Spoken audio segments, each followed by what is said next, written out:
यीशु के मधुर नाम में आप सबों को यीशु सहाय।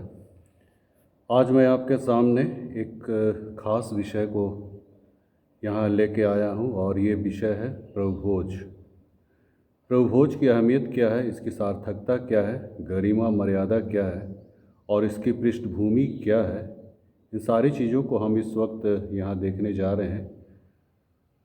और मैं इस बात को मैं कहना चाहता हूँ कि प्रभु भोज के और भी कई समानार्थी शब्द हैं, सिनोनिम्स वर्ड्स हैं जो प्रभु भोज को इंडिकेट करता है, जैसे कि होली कम्युनियन, होली साक्रामेंट, प्रभु की ब्यारी, परम प्रसाद। तो ऐसे बहुत सारे सिनोनिम्स वर्ड्स हैं, समानार्थी शब्द हैं जो प्रभु भोज ही कहलाता है। बहुत सारे लोगों की विचारधारा है ये कि प्रभु भोज जो है या गुड फ्राइडे ये फसह के पर्व से जोड़ते हैं। कई ऐसे लोगों का विचारधारा है गुड फ्राइडे फसह के पर्व का ही एक फसह का पर्व ही इसका प्रतिबिंब है, और सही में ये बात सत्य है। और मैं इसमें कुछ समानताओं को मैं आपके बीच में मैं रखना चाहता हूँ। फसह के पर्व से जो गुड फ्राइडे को जोड़ते हैं, इसमें कुछ समानताएं देखने को मिलती हैं मित्रों। जैसे कि फसह का पर्व भी छुटकारे के रूप में मनाया गया था। ये यहूदियों का बहुत बड़ा महापर्व होता है और ये छुटकारे के रूप में मनाया जाता है जब इस्राएली लोग मूसा की अगुवाई में मिस्र की बंधुआई से कनान की ओर निकले थे। ये छुटकारे का पर्व। और यदि गुड फ्राइडे को भी अगर आप देखें तो गुड फ्राइडे भी छुटकारे के रूप में ही मनाया जाता है। गुड फ्राइडे और फसह का पर्व दोनों में ये सिमिलरिटी है। दूसरी बात ये है कि फसह का पर्व यहूदी कैलेंडर के अनुसार अबीब महीने या निसान महीने के 14वें तारीख को ये मनाते हैं लोग, यहूदी लोग, जिस दिन वे निकाले गए थे। और गुड फ्राइडे को भी यदि हम देखें तो अंग्रेजी कैलेंडर के मुताबिक ये अबीब महीना या निसान महीना या मार्च अप्रैल में पड़ता है। तो दोनों में ये सिमिलरिटी है। तीसरी बात ये है कि फसह का पर्व का जो आरंभिक चरण था, शुरुआती जो चरण था या शुरुआती दौर था फसह का पर्व जहाँ पे छुटकारा हुआ इसराइलियों का, वो रात्रि का पहर था मित्रों। और यदि हम गुड फ्राइडे के इस पूर्व संध्या को भी हम देखें तो रात्रि के समय ही ये गुड फ्राइडे का या मसीह यीशु को पकड़वाए जाने का यहाँ पे बात आती है सामने, इसीलिए इसमें सिमिलरिटी पाई जा रही है। और इसमें क्या सिमिलरिटी है मित्रों कि फसह के पर्व में भी एक बलि पशु बलिदान किया जाने वाला था, जिसे हम मेमने के रूप में हम लोग जानते हैं। मूसा ने इस्राएलियों को कहा था कि घर पीछे एक मेमना लेके रखना और इसको बलिदान करना। और फसह के पर्व में भी मेमने का बलिदान किया गया था। और गुड फ्राइडे में भी हम देखते हैं कि एक मेमने का बलिदान किया गया था, जिसको यूहन्ना बपतिस्मादाता ने कहा था कि देखो यह परमेश्वर का मेमना जो सारे जगत के पाप को उठा ले जाएगा। फसह के पर्व में भी हम देखते हैं मूसा ने जिस मेमने की बलिदान की आज्ञा दी थी, वो बलिदान बलि पशु निर्दोष होना चाहिए था। मतलब उसमें कोई अंग भंग नहीं होना चाहिए था, बिल्कुल पवित्र होना चाहिए था, उसमें किसी प्रकार का दाग नहीं होना चाहिए था। और यदि हम यीशु मसीह की ओर भी हम देखें तो बिल्कुल बेदाग था, वो पवित्र था, निष्कलंक था। वो मेमना जो गुड फ्राइडे में चढ़ाया गया था, वो मेमना भी बेदाग था। दूसरी बात क्या है कि फसह के पर्व में जो बलि की हुई मेमना है, उसके विषय में मूसा ने कहा था कि वो पहले वर्ष का नर होना चाहिए, यानी कि पहलौठा। एक ऐसे मेमने का बलिदान करना जो पहलौठा होना चाहिए। और हम सभी को जानते हैं मित्रों कि यीशु मसीह भी पहलौठा था, अपने भाई बहनों में सबसे बड़ा था। तीसरी बात यह भी है कि मूसा ने इस्राएलियों को यह भी आज्ञा दी थी कि जब बलि पशु को तुम बलिदान करना तो उसकी कोई भी हड्डी ना तोड़ना। यह आप निर्गमन की पुस्तक में आप पढ़ सकते हैं, बलि पशु की कोई भी हड्डी ना तोड़ना। और अगर हम यीशु मसीह की ओर हम देखते हैं तो यीशु मसीह की भी कोई भी शरीर की कोई हड्डियां तोड़ी नहीं गई थी मित्रों। उस रोमी सिपाहियों ने उस दोनों डाकुओं के पैरों की हड्डियां तोड़ी थी, लेकिन यीशु मसीह की पैर की हड्डियों को नहीं तोड़ा था। ये यूहन्ना 19 अध्याय में आपको मिलेगा। पैरों की हड्डियों को उन्होंने नहीं तोड़ा था। पैरों की हड्डियाँ इसलिए तोड़ी जाती थी क्योंकि दूसरे दिन सब्त का दिन था और यहूदियों का ये बहुत पवित्र दिन था, और यहूदी लोग की ये परंपरा थी कि सब्त के दिन को पवित्र मानते, और इसलिए कि पैरों की हड्डियाँ तोड़ दी जाती थी ताकि अपराधी जो है तुरंत मरे, जल्दी मरे, और शनिवार तक वो रहने ना पाए, बल्कि शुक्रवार को ही उसको हटा दिया जाए। अपवित्र चीज़ें हैं ये सब, ये सोच के मतलब पैरों की हड्डियाँ तोड़ी जाती थी, क्योंकि पैरों से माने अपराधी सांस ले देते थे, क्योंकि उनका पूरा शरीर उनका माने क्रूस काट पे ये झूला रहता था, और पैर के सहारे वो माने ऊपर आके थोड़ा सा वो सांस ले पाते थे। तो इसीलिए मतलब पैरों की हड्डियाँ तोड़ दी जाती थी ताकि वे पैरों से वे बल ना प्रदान करें, और इसीलिए पैरों की हड्डियाँ तोड़ दी जाती थी।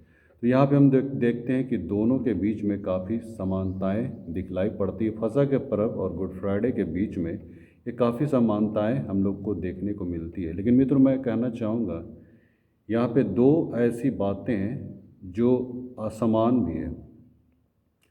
दो बातें असमानताएं क्या है कि पहला जो छुटकारा हुआ था फसह के पर्व में, जो इस्राएलियों का छुटकारा मिस्र देश से हुआ था, वो एक राजनैतिक छुटकारा था।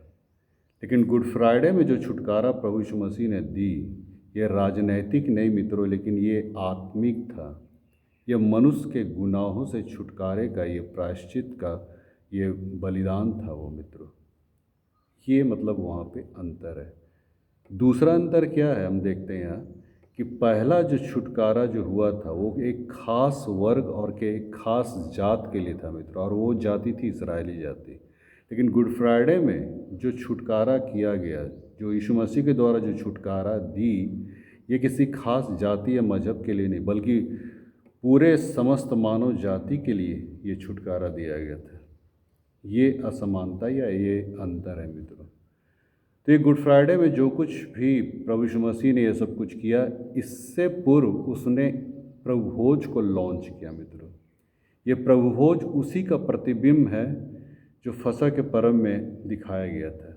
उसी का प्रतिबिंब प्रभु भोज है, और प्रभु भोज को लॉन्च करके उसी को एक्शन के रूप में, या कहना चाहिए कि जो बलिदान की जाने वाली थी गुड फ्राइडे के दिन, उसको एक दिन पहले बृहस्पतिवार के शाम को प्रभु भोज को लॉन्च प्रभु यीशु मसीह ने किया था।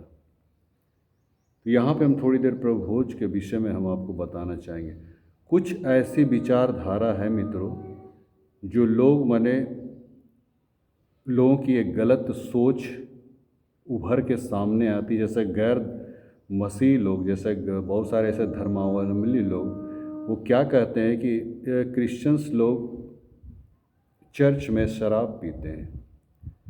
मित्रों, मैं यहाँ पे ये कहना चाहूँगा, ये शराब नहीं है, ये दाखरस है जो अंगूर के रस से बनाई जाती है। दाख रस, दाख मतलब अंगूर और रस मतलब उसका जूस, माने अंगूर के रस से बनाई जाने वाली ये दाखरस होती है, और ये शराब से इसको कंपैरिजन नहीं करना है।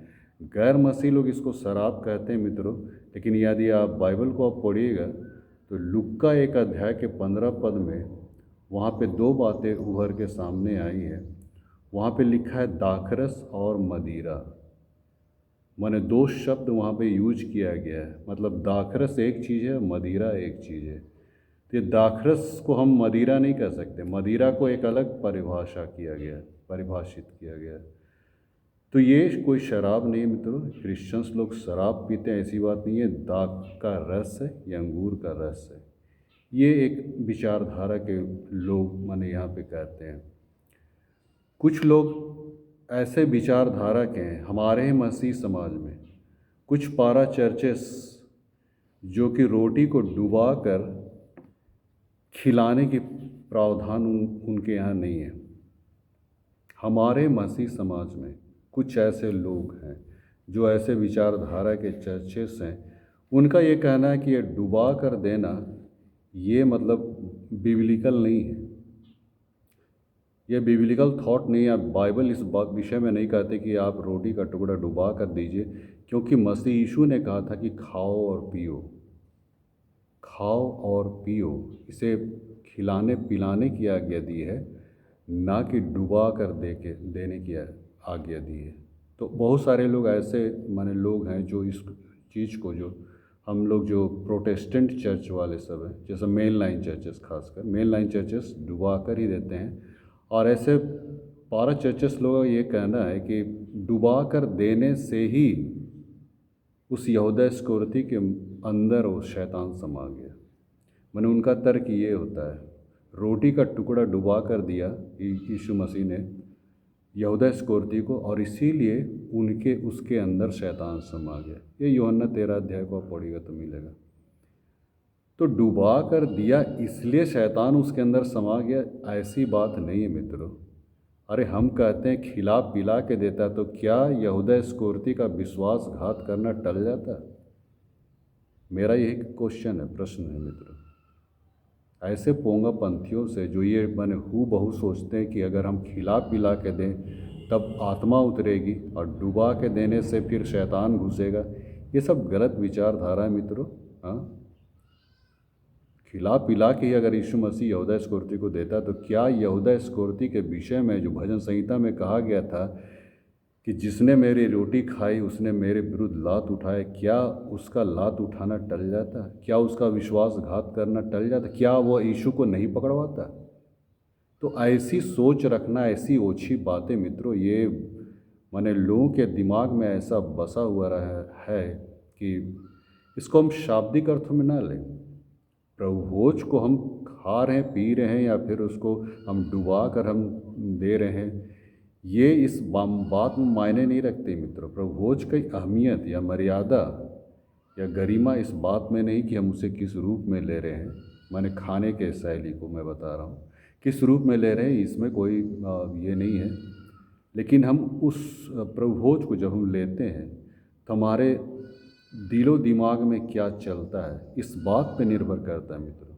यहूदा इस्करियोती के अंदर वो जो शैतान समाया, वो इसलिए समाया क्योंकि उसने प्रभु भोज को या उस रोटी को जो यीशु मसीह ने दी थी, उसको लेने के पीछे उसकी जो षड्यंत्र थी वो काम कर रही थी वहाँ पे।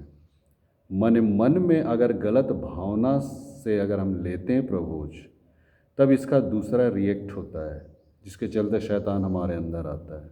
इसीलिए पौलुस ने इस बात को कहा, पहला कुरिन्थी 11 अध्याय, जब कोई प्रभु भोज लेता है, जब कोई रोटी में भाग लेता है, तो अपने मन में सोच ले, विचार कर ले, अपने आप को चेक कर ले।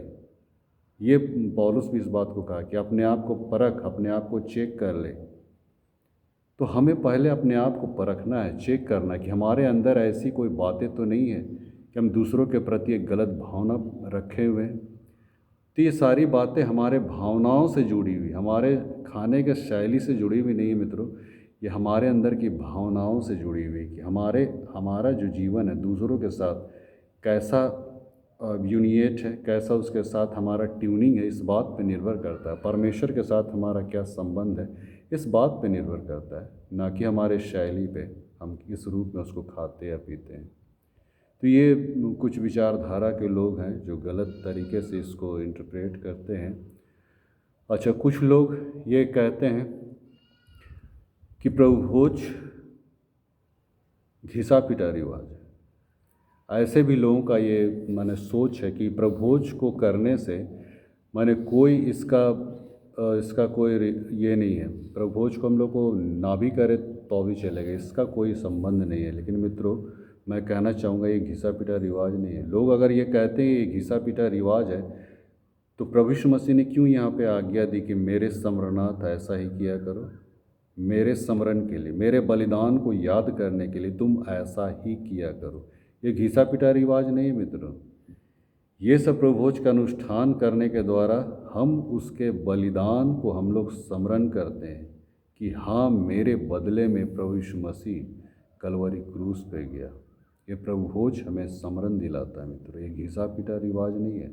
ऐसी सोच या विचारधारा ना रखें। बहुत सारे लोग प्रतिदिन करते हैं, मैंने कई ऐसे चर्चेस हैं, जैसे खासकर कैथेड्रल्स में ज़्यादातर देखा गया है कि हर रोज़ प्रत्येक दिन करते हैं मित्रों। लेकिन मैं कहना चाहता हूँ कि ये प्रत्येक दिन नहीं की जानी चाहिए। ये गलत मतलब इसको हम लोग कई बार हम लोग सस्ता बना देते हैं। प्रतिदिन करने से एक रूटीन सा टाइप का हो जाता है, रूटीन टाइप का हो जाता है। हम बिल्कुल आम बना देते हैं, एकदम इसको साधारण बना देते हैं, सस्ता बना देते हैं मित्रों। डेली नहीं करना चाहिए। अवश्य आप कहिए कि नहीं, प्रेरितों के काम में तो लिखा हुआ दूसरे अध्याय में कि जिस दिन पेंतीकोस्त का दिन था तो चेले लोग एक जगह संगति करने, प्रार्थना करने और रोटी तोड़ने में लौलीन रहे प्रतिदिन। तो प्रतिदिन सिर्फ पेंतीकोस्त के दिन में दिखलाया गया, लेकिन यदि आप बाद में आप पढ़िएगा तो लिखता है कि सप्ताह के पहले दिन वे लोग इकट्ठे होते थे। मतलब बाद में वो साप्ताहिक वीकली हो गया, वो प्रतिदिन नहीं रहा। तो प्रतिदिन हम ना करें मित्रों, ये बिल्कुल हम लोग इसको सस्ता बना देते हैं। तो ये साप्ताहिक रूप में करें, वो अच्छा रहेगा, ताकि इंसान के अंदर में एक भूख भी रहेगा, खाने की नहीं लेकिन उसकी यादगारी के लिए अपने आप को माने तैयार करने की, अपने आप को, ये एक मतलब रहेगा। तो ये मतलब घिसा पिटा रिवाज नहीं मित्रों। और मैं ये भी कहना चाहता हूँ, यदि हम इस अनुष्ठान को अगर हम करना बंद कर दें तो धीरे धीरे हमारे दिमाग से यीशु मसीह के बलिदान हमेशा के लिए हमारे दिमाग से वो जाती रहेगी। मतलब हम ये समझ नहीं पाएंगे कभी कि यीशु मसीह भी हमारे लिए बलिदान हुआ था। लेकिन ये बाइबल ये कहती है कि तुम मेरे स्मरणार्थ ऐसा ही किया करो, ताकि ये प्रभुभोज का अनुष्ठान जो हम लोग करते हैं, ये प्रभुभोज हमें याद दिलाता रहे यीशु मसीह के बलिदान को, कि कैसे उसने अपने आप को कलवरी क्रूस पे ले गया। ये सारी बातें याद दिलाता रहे मित्रों। कुछ लोगों की विचारधारा ये है कि रोटी खाने से, दाखरस पीने से, यानी प्रभुभोज में हिस्सा लेने से हमारे गुनाह मिटाए जाएंगे। माने 6 दिन पाप करें और हम 7वें दिन आके हम रोटी और दाखरस में भाग ले लें तो हमारे गुनाह मिटाए जाएंगे। ये बिल्कुल गलत विचारधारा, ये भी गलत विचारधारा। ना ही वो घिसा पिटा रिवाज है और ना ही इसे हम खाने से हमारे गुनाह मिटाए जाते हैं। ऐसी बात नहीं मित्रों। गुनाह मिटाए नहीं जाते हैं मित्रों, लेकिन हमारे गुनाह का एहसास कराता है, हमारे गुनाहगार होने का, हमारे अपराधी होने का ये प्रभुज एहसास कराता है कि मेरे बदले में यीशु मसीह ने अपनी देह को तोड़ा है। जिस रोटी को हम लोग तोड़ते हैं मित्रों, वो रोटी किस बात को दिखाता है? यीशु मसीह की देह को दिखाता था, जो उसने कलवरी क्रूस पे तोड़ा। और जिस दाखरस का अनुष्ठान हम लोग करते हैं, ये दाखरस उसके लहू को दिखाता है, जिस लहू को उसने कलवरी क्रूस पे बहाया था। ये है इसका प्रतीकात्मक स्वरूप जो प्रभुभोज के रूप में यीशु मसीह ने लॉन्च किया। इसे खाने पीने से हमारे गुनाह मिट जाएंगे, ऐसी बात नहीं मित्रों। तो ये चीज़ को हम लोग को देखना है, समझना है। हम एक अच्छे विचारधारा में इसको हम लोग ले मित्रों, और किसी भी रीति से हम इस प्रभुभोज को यूं ही व्यर्थ हम लोग ना सोचे, व्यर्थ ना इसको हम लोग जाने दें, बल्कि यीशु मसीह की उस देह और उस लहू को अपने जीवन में याद रखें मित्रों। और बाइबल जैसा कहती है, पौलुस ने कहा कि पहले अपने आप को चेक कर ले, पहले अपने आप को चेक कर लो। और चेक नहीं करने की वजह से आज कई लोग बीमार हो गए, कई लोग मर गए। ये पहला कुरिन्थी 11 अध्याय में दिया हुआ है। पौलुस ने इस बात को कहा, हमारे अपने जीवन को चेक नहीं करने की वजह से और उसमें भाग लेने की वजह से इसका गलत रिएक्शन, प्रतिक्रिया उत्पन्न होता है मित्र। जैसा कि यहूदा इस्करियोती के अंदर में हुआ, वो गलत भावना से उसने उस रोटी और दाखरस में हिस्सा लिया था, उस भाग लिया था लास्ट सफ़र में, और यही वजह थी कि उसके अंदर में शैतान समाया। तो पौलुस भी इस बात को कहना चाहता है कि पहले अपने आप को जांच ले, उसके बाद उचित रीति से तू इसमें भाग ले, पार्टिसिपेट करे, तब तेरा प्रभुभोज लेना सार्थक सिद्ध होगा। तो मित्रों, मैं यहाँ पे ये कहना चाहूँगा कि जब हम अगर प्रभुभोज में हिस्सा लेने जाते हैं मित्रों, तो पहले अपने गुनाहों को हम देख लें मित्रों, हमारे क्या क्या गुनाह हैं। हम प्रभु से क्षमा मांगे। हम जब भी वहाँ पे नील डाउन होते हैं ऑल्टर में जब भी हम वहाँ पे नील डाउन होते हैं, तब इस बात का एहसास हम जरूर करें कि ये जो रोटी और दाखरस जो मैं ले रहा हूँ, ये रोटी दाखरस प्रभु यीशु मसीह के देह और लहू को दिखा रहा है, जो मेरे गुनाह के खातिर कलवरी क्रूस पे गया था।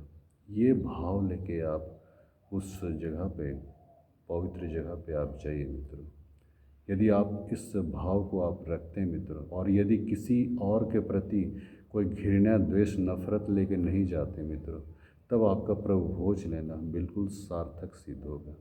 अदरवाइज़ यही प्रभु भोज आपके लिए गलत पैमाना या गलत मानक के रूप में आपके अंदर में आ जाएगा मित्रों। तो मैं फिर से यही कहना चाहता हूँ कि प्रभु भोज की अहमियत को समझिए। अब ये आने वाले दिन हम लोगों ने गुड फ्राइडे मनाएंगे, और प्रभु भोज में बृहस्पतिवार को जो प्रभु भोज को लॉन्च किया था उसमें हम लोग हिस्सा लेंगे। लेकिन हम बिल्कुल एक अच्छे मन से, अच्छे भाव से हम उसके करीब जाएं, और जब भी आप लेते हैं तो एक सच्चे मन हृदय से लें, परमेश्वर को इस बात को जानते हुए कि उसने मेरे खातिर, मेरे पापों के खातिर कलवरी क्रूस पे गया। और इसे आप समझते हुए, जानते हुए यदि आप प्रभु भोज में हिस्सा लेते हैं मित्रों, तो यही प्रभु भोज आपके लिए एक अच्छा सिद्ध होगा, एक अच्छा पैमाना आपके लिए लागू होगा। तो परमेश्वर आप सबों को बहुत से आशीष दे, यही हम तो आप लोगों से निवेदन करते हैं।